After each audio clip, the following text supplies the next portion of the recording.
Hey, what's going on? My name's Todd. I build old loudspeakers. All right, now here's the deal. You know, this whole channel is about restomod speakers, right?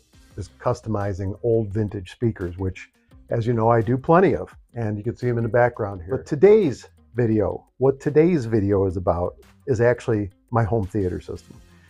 I've got a home theater system. It's pretty nice, and my wife and I really enjoy it. I'll tell you what, there is nothing like sitting at home listening to an awesome surround sound system, especially if you're playing like a Blu-ray, right? It's phenomenal. What you're looking at here is an Energy RC LCR. My whole home theater system is made out of Energy RC series speakers. And so they all match. They're all really nice. And I got it powered by a pretty nice Sony receiver. It's a 1100 ES. Anyway, long story short is that, like so many people, right, I've got one center channel. All right, now this is going to open up a whole Pandora's box, can of worms. I know it. Well, it's not just me watching TV. My wife and I, we both watch TV.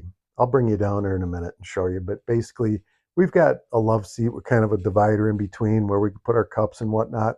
And that center channel is, you know, smack dab in the middle of us. And, you know, it works well. It does well. This, you know, this series of speakers is phenomenal. These things have got a stellar reputation. So if you ever find any used, grab them. If you can find them new open box, grab them even faster. But anyway, this will be the second one of these that I have, and I'm going to go ahead and hook it up. I'm going to have it in the completely wrong direction, which is, you know, horizontal. People are going to go out of their minds. The home theater guys are going to go out of their minds about that, I know. But it's how it fits in the living room, you know, and so it's not like super ultra critical that it's, you know, absolutely 100% perfect. I mean, it's my wife and I, my grandkids when they come over. But the reason I wanted to add a second channel, second center channel, is to create a wider center channel presence, or soundstage, if you will, for the center channel, because that's carrying so much of what you are experiencing in television shows and movies. And as you all know, we can't count how many times, right? Somebody said, what did they say? What did they say? Right? And, you know, it's a lot of theories behind why that happens, you know, being off axis, having nulls and voids and comb filtering and on and on and on. And, you know, there's probably truth to a lot of that. But, I mean, heck, we're sitting 11 feet away, you know, I mean, it shouldn't be that difficult, right? So anyway, these two center channels are going to be side by side, but each one of them is going to be in a position where it's kind of aiming, you know, right at that love seat I talked about. So one of them is going to be aimed right at my wife, and the other one's going to be aimed right at me. And the intention here is that they're going to be pushing out the same exact signal. This LCR design is known for really good off-axis response, whether it's horizontal or whether it's vertical. And that has a lot to do with Energy creating this section here, which has got a tweeter and then two mid-ranges. So this is a three-way speaker system and speaker cabinet. High power handling and all that good stuff. So to make this work, right, this is an 8 ohm speaker. I've already got an 8 ohm hooked up to the system.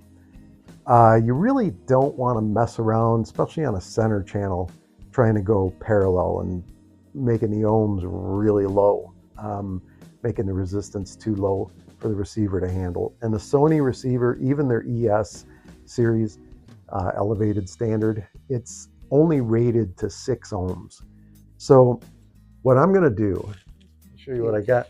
This is kind of a loose plan, and you'll get to see the rest of it in action, and then the final result, how it finally turns out. But my thought was, okay, is that I'm going to need to run 2 8-ohm speakers. You have 2 choices, okay? Either you can, on the back, you know, you can go in one speaker and out to the other. You can daisy chain them, so to speak, right? And that would present a 16-ohm load, nominal load to the receiver. 16 ohms is kind of high. It's not going to hurt your receiver, but it's not ideal. And the biggest reason it's not ideal is that when you go in one speaker, through the crossover network, through the drivers, and then back out on the negative side to feed that second speaker, whatever's hooked up behind this, is going to be so out of whack because it's running through basically 2 crossovers and a bunch of drivers, right? So really the only way to accomplish this is to run them in parallel so that they're playing identical signals and each other's crossover isn't interfering with the other speaker.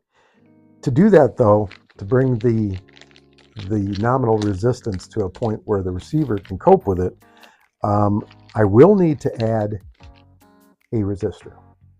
So I've got here a couple of 100 watt 8 ohm resistors. The plan here is basically going to be to, put that on the positive side of each of these 2 speakers.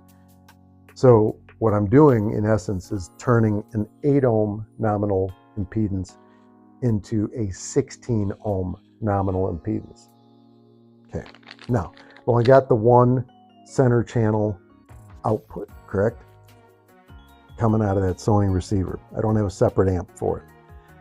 So what I'm going to have to do is split it. Couldn't find anything that would work for me, so I'm going to have to make my own. And I do have, let's see, where is it at? I got them here somewhere. Well, anyway, I've got some really cool crimp and solder banana plugs. I get them from Parts Express.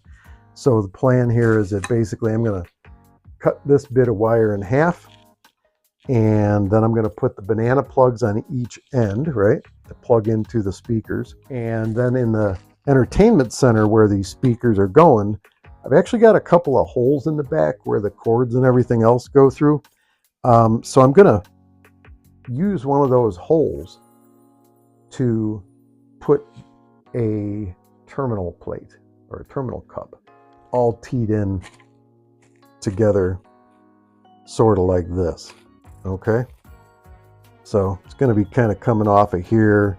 It's going to look like a mess, I'm sure. Probably going to have to put this in series, but I think it'll be cool. I think it'll work, but we'll find out. Just like always, you're going to be experiencing this with me for the very first time. And as a matter of fact, part of this video is going to be the calibration, because I've got to recalibrate it, right? And so you can experience that as well, because that whole calibration deal throws a lot of people off. And then even if they do auto calibrate it, they wonder, okay, should I, like on a Sony receiver, right? And all the receivers have their own different names and nomenclature for the different sound effects that they produce. But basically on a Sony, it's like either pure direct, where you have to do that every time too, pure direct, and then just runs without any kind of EQ or anything like that. The other part is flat, actually. I think pure flat is what they call it. But yeah, that's what I run it on, and basically what that attempts to do, I don't know how many bands the internal equalization has. Some receivers have like 30 bands of equalization that they can, work with to try to make the entire room a flat frequency response. I don't know how well it works, but that's how I've got mine set up. It's also got engineering mode that's based on the Sony listening room standard. No clue what that is. Nobody at Sony knows what in the hell it is. Nobody on the forums knows what it is. It's just this generic, whatever the Sony listening room is. I'd like to see the Sony listening room to find out what the Sony engineer mode is for. Yeah, so the other one is match fronts. Now, I don't need to match the fronts because all of my speakers, they share the same exact design philosophy, same tonal qualities. You know, I mean, these speakers are all very, very similar. You'll see that in a minute too. Yeah, but anyway, you'll get to see me do that. So this is just my weekend after a couple of weeks of just nonstop 12-hour days. I'm finally taking a break here. Figured I'd make a video, quick, short one, hopefully, and take care of some, you know, home stuff at the same time, which is just to try to enhance our movie and television show watching experience. So anyway, thanks for joining me again. I appreciate you hanging out with me. If you like audio stuff, if you're a speaker nerd, if you're an audio geek, if you're into home theater, whatever, you know, please think about subscribing. I really appreciate it. I'm like, I don't know, like 40 subscribers away from finally being a YouTube partner. So that would be cool if I can crank it up to that point.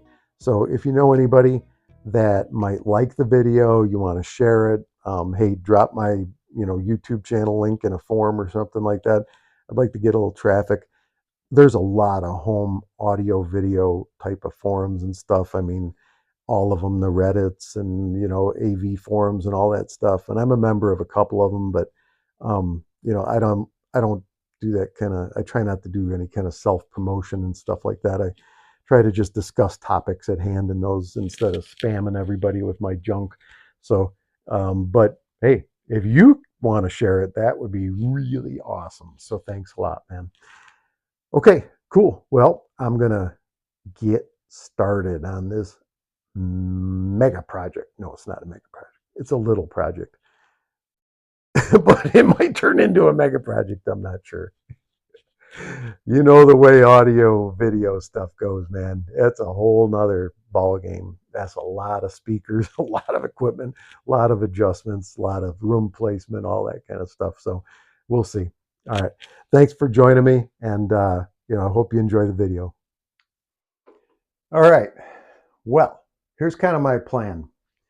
I think that what I'm going to do is I'm going to mount the resistors to a board. Then I'm going to take the positive side of this guy and run it into one and the other. So they're both going to be, you know, having that power feeding to the speakers. Then what I'll do is I'll go from this side to the speakers with the wires or cords with the banana jacks. Yeah, that's the plan. Let's see how this works out.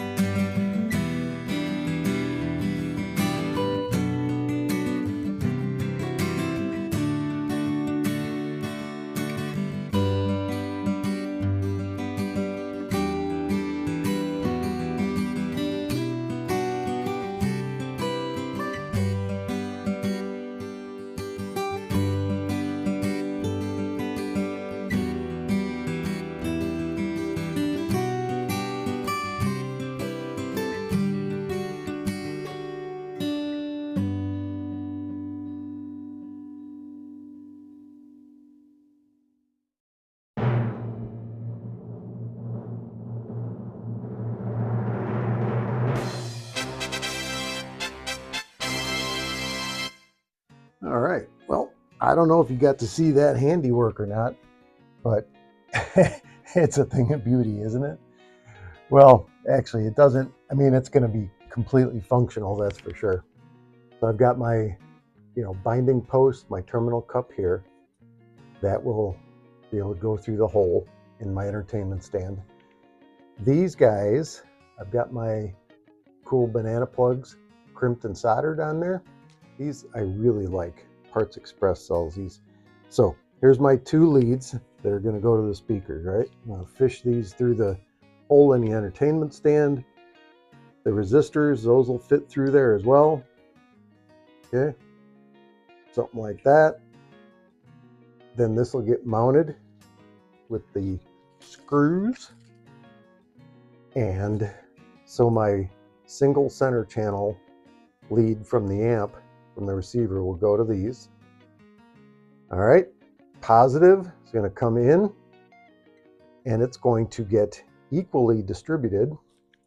It's going to tee off into these 8 ohm resistors. Okay, then it's going to come out, and it's got 1 lead per resistor. So that's going to go to here, right? And then the commons are just looping back, coming all the way back to the common on the terminal cut.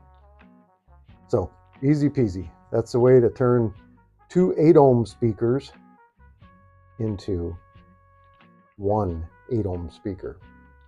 Take it? All right, cool. Well, next step is going to be putting it in the entertainment stand, getting that second speaker hooked up. All right, so here's what I'm working with today. I've got a 5.1.2 setup, which is essentially textbook per the diagram in the Dolby Atmos setup guide. The positioning of that center channel, you know, I've gone around and around with this thing. And so I have had it, you know, at ear level, even with the tweeters, and it sounded good and everything else. Problem with that though is then the TV's up high, and then it puts because really visually your eyeballs should be centered with that screen. That being said, here's the seating position I'm talking about. This is the area that I'm working in, and so that's pretty much our normal seating arrangement is right there. You can see the left and right surround speakers over there.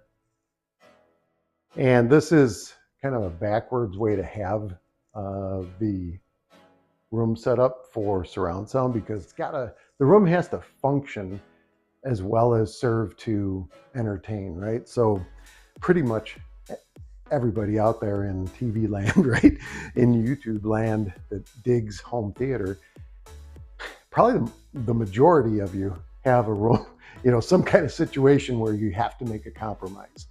And that's exactly what this is. Currently with this seating position, and then the center channel being, you know, dead center of that, I wanted to try to get a center channel, each one pointing here, right?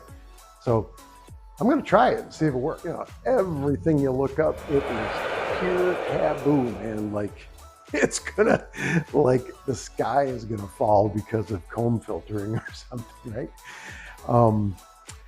I don't think that's gonna happen, but I could be wrong. My wife and I were gonna watch a movie after this setup so that we can figure out, did it sound good or did it sound bad? Could we understand them? Could we not understand them? Here's the center channel, right? And I'm gonna be trying to rearrange all this stuff, connect this guy, and then watch a movie, see how it goes.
here's what I got going on.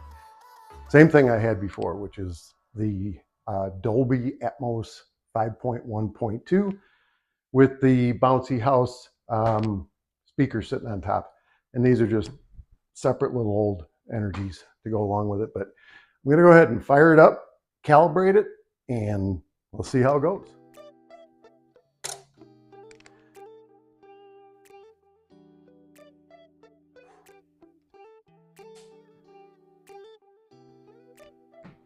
All right, I'm going to get my microphone out too, calibration mic. The receiver that I'm running is a Sony ZA1100 ES. Their elevated standard series. Energy RC 70 floor standing towers. Energy RC micros for the Atmos. Energy, I think this is called a S12.3. That one for the subwoofer, that thing's crazy.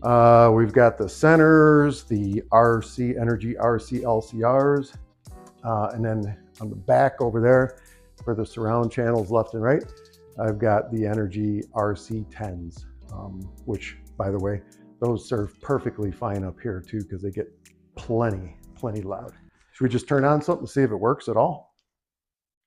Netflix usually picks up, you know, whatever kind of signal you can put down.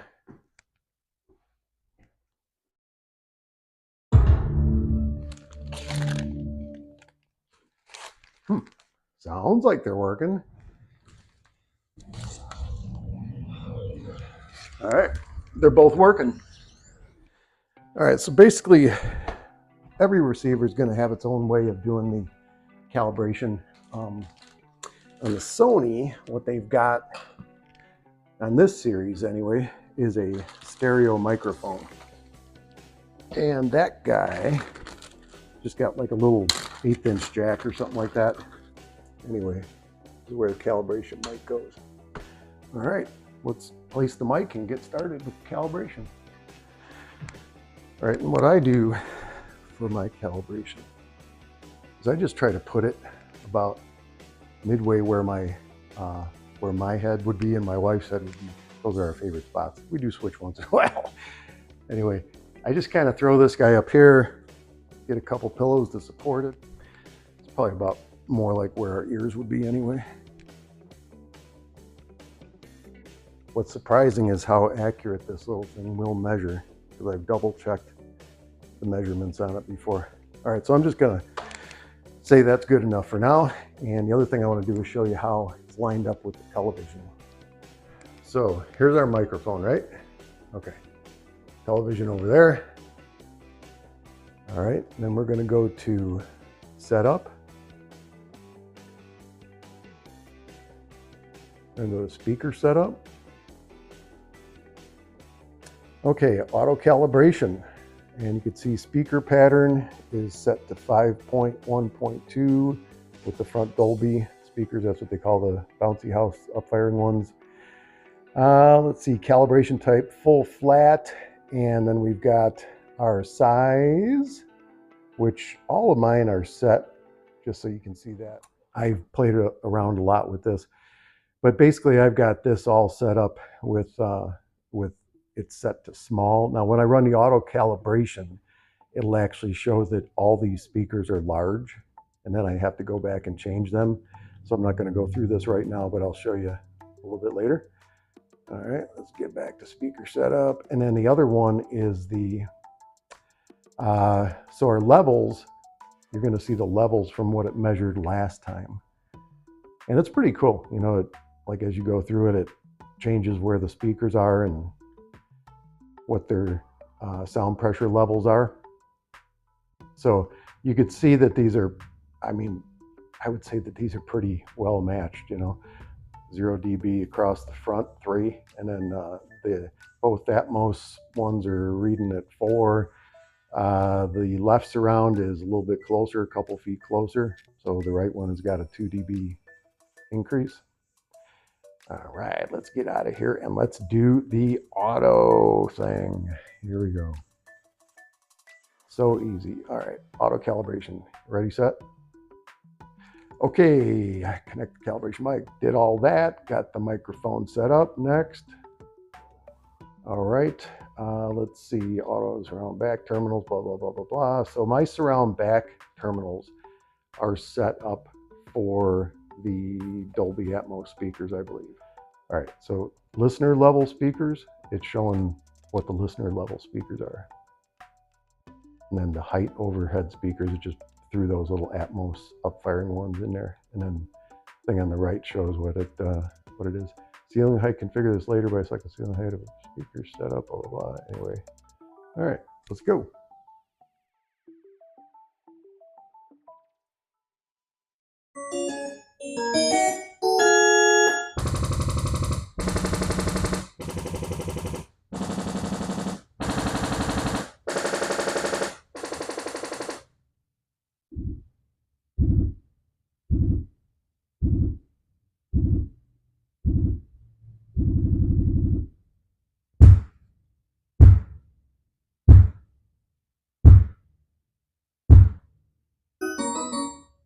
So I'm going to go ahead and set up the camera now so that you kind of hear what's going on. Okay, so now you're on the camera microphone, so you'll be able to hear this thing run again.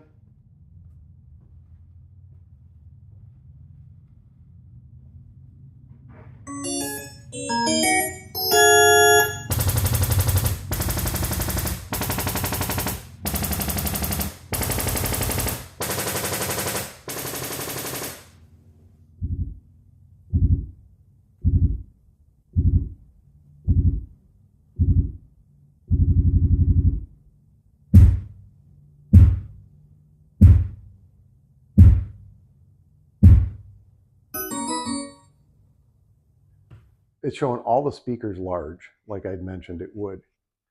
And that's okay that it shows it like this now. You don't have to change that right now. You can go back and do it later. But it's showing, let's see, the left rear 6 foot 10 inches away, and the right rear 8 foot 7 inches away, 2.5 dB up on this one, 0.5 dB up on that one. Okay, 3.5 and 4, those are the Atmos. Okay, we've got the left and right centers at 12 feet 9, 12 feet 10 at 0 dB. Subwoofer it's showing at 17 feet away, which is normal that it shows the woofer further away because it's actually reading kind of like that's for the delay. So you don't want to set that like it's really like 8 feet away or 11 feet away, because then it's going to be, you're not going to have the proper delay on your bass. Go ahead and save this guy. See, here's where we got our auto calibration, and I usually put it to full flat. All right, do you want to activate the calibration matching function?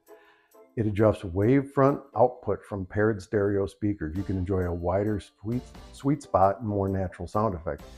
If you only want to use the calibration result as is, select no. Honestly, I played with this thing both ways, and I'm not entirely sure what that thing does. I'm not real sure. I think I usually leave it on yes. I'll try yes, and we'll say finish. And automatic phase matching. This is pretty cool. Adjusts the phase of the speakers to match the front speakers and enhances the surround field. That's a pretty good idea. All right, full flat, okay, speaker size. All right, here's where we go with the size. All right, so right now everything's set to large, okay? And I think that Sony probably, I don't know what they consider large, probably anything that reaches 60 hertz or something, I would think. These ones here, these energies, they go down to like say 35 hertz on paper. I don't want to run them that low.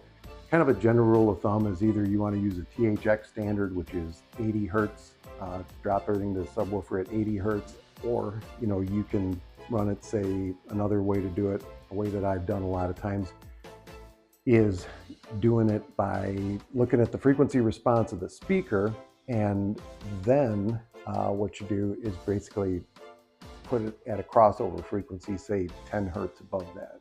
So it's kind of right on the edge as it hands off to the sub. Now this subwoofer is stupid loud. I mean, it shakes this house. So I try to send just a little extra bass to the smaller speakers, and I haven't run into a problem with, having the amp clip or anything like that. So on the fronts, I'm going to say they're small, and when you do that, everything sets to small. Okay. Then we're going to do the center. All right. These are all showing up small, so that's perfect. All right, let's keep her going. And now what we're looking for is the crossover frequency.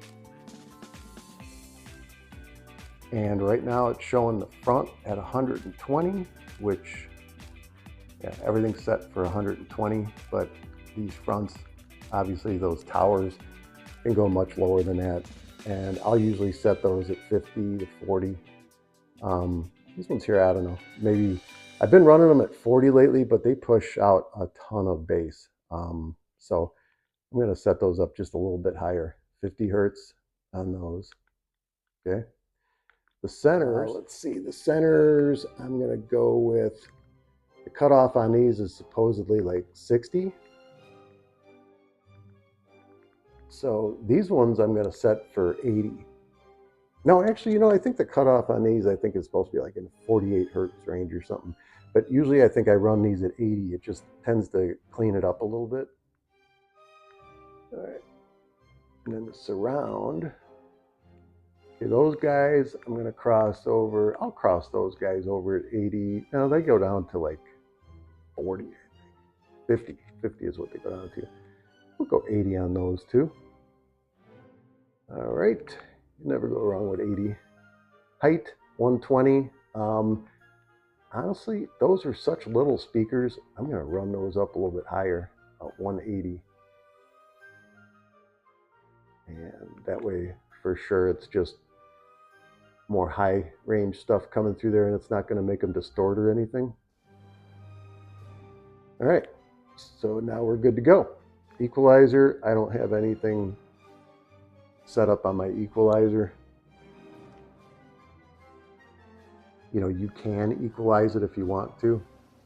Let's see what it looks like. So it looks like it's just got bass and treble, just like tone controls. But anyway, it's all zeroed out. Okay, well, I'm going to put you in position and let you listen to a little bit, and then the copyright police will probably attack me. The kick? Seriously? Did you buy that shirt by yourself? You're embarrassing me. Sorry, I have bad taste. The kick is under strict order. The world is wrapped in red tape, and I couldn't cut through it even with $1 billion sword. So we left behind everything, everyone, to become no one. So, how long has this been going on? What? I've been wondering the same thing. Lawrence? Nah, Vegas. Vegas. Yeah,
I know it don't show, but I'm falling.